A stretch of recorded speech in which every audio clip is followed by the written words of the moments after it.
Pada saat live IG Bosman minggu lalu, ada beberapa hater mengatakan dengan menulis di komen, "Fuck Bosman," memaki dan menghardik. Tapi kita mah nggak baperan, seru-seru aja. Di sisi lain, banyak sahabat yang gerah. Di sini kita harus meluruskan. Dunia politik memang kental dengan istilah propaganda. Propaganda tujuannya adalah merubah mindset untuk melindungi kepentingan pejabat. Penting untuk merubah banyak mindset agar menyetujui tindakan mereka. Kalau ada yang tidak menyetujui, maka terbaik adalah dengan membuat mereka yang idenya berbeda tersebut dibenci. Kebencian itu sesungguhnya tidak ada. Kebencian itu harus ditanam. Ketakutan juga sama, tidak ada.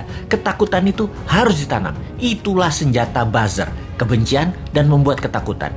Itulah tugas pelaksana propaganda yang dalam hal ini adalah mereka-mereka yang menamakan dirinya buzzer rupiah, yaitu mereka yang dibayar oleh pejabat untuk menyerang musuh-musuh politiknya. Tugas utama buzzer sekali lagi adalah mendengungkan kejelekan orang yang mengkritik tanpa solusi, tanpa niat memperbaiki. Sementara kaum Newman jelas niatnya memperbaiki bangsa yang utama. Gayanya nyeleneh, tujuannya untuk mendapat perhatian. Sekali lagi, nyeleneh, lucu, koplak, tajam kalimatnya, tujuannya satu, agar dapat perhatian. Tapi kalau mental pejabatnya tipis, ketakutan, insecure karena jabatannya takut hilang, telinga tipis, emosi tak bisa jaga dan tidak dewasa, kritik segar bersolusi dikirimkan para Newminder, bikin hidup pejabat gelisah dan sengsara. Makanya panik mereka, ditugaskanlah pasukan buzzer yang jumlahnya 20 ribuan untuk menjadi pelindungnya. Begitulah kalau pejabat terdiri dari orang-orang yang tidak beriman, berlindungnya pakai buzzer, bukan pada Allah. Menanamkan kebencian itu program mematikan lawan politik. Ada sih sebenarnya dalam buku putih propaganda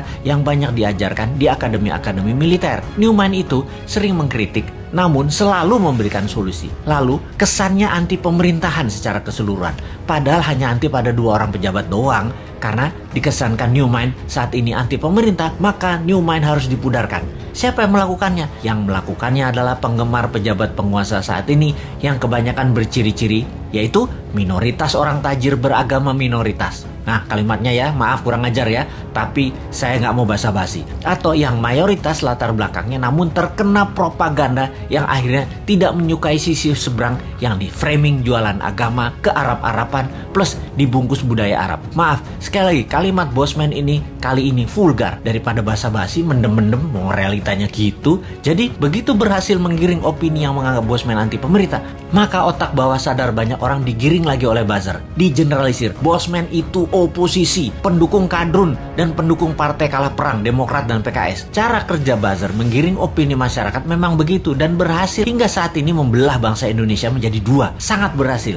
Namun efeknya sekali lagi membuat bangsa ini terus aja banyak konflik. Kalau Bosman mengajak diskusi yang beda pemahaman bernegara, tidak membuat belah negara ini jadi 2. Old mind, new mind, tidak membelah rakyat di bawah tetapi menjelaskan adanya otot pengetahuan lain atau muscle knowledge yang itu akan menambah dewasa banyak pihak. Sehubungan dengan old mind versus new mind dalam konsep bernegara, Bosman mengatakan berkali-kali, new mind adalah siapa saja yang menganut MMT ekonominya, nasionalis patriotis, tidak tergantung asing bernegaranya, pro-life, mendukung sustainability lingkungan dan membuat Indonesia menjadi negara superpower di ulang tahun kemerdekaan Indonesia yang ke-100 yaitu tahun 2045. Mereka adalah para new minder. Fenomena ini, incumbent dan oposisi, keduanya pernah menjabat 20 tahun terakhir. Terbukti tidak membawa Indonesia menjadi negara superpower. Makanya new mind bertanya, 24 tahun ke depan masih mau sama mereka lagi pola pikir dan pola tindaknya? Atau mau main baru pakai bernegaranya ala new mind? Inilah demokrasi. Kalau kalah new mind legowo juga, nggak muring-muring ngacak-ngacak demo-demo, nggak baper, basi itu mah. Buktikan saja di dalam kehidupan keseharian new mind. Kalau ternyata kaum new mind lebih makmur, lebih sehat, lebih bahagia, ya monggo diadopsi secara nasional. Kita masih asik-asik aja. Jadi misi bersama jangka pendek kaum new mind adalah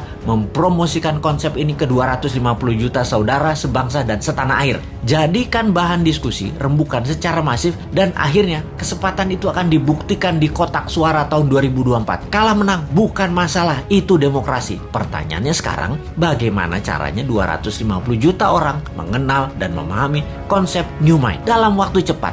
Urusan suka nggak suka itu nomor 2. Yang penting masuk dulu dan difahami. Ada saran nggak ya supaya new mind bisa sukses?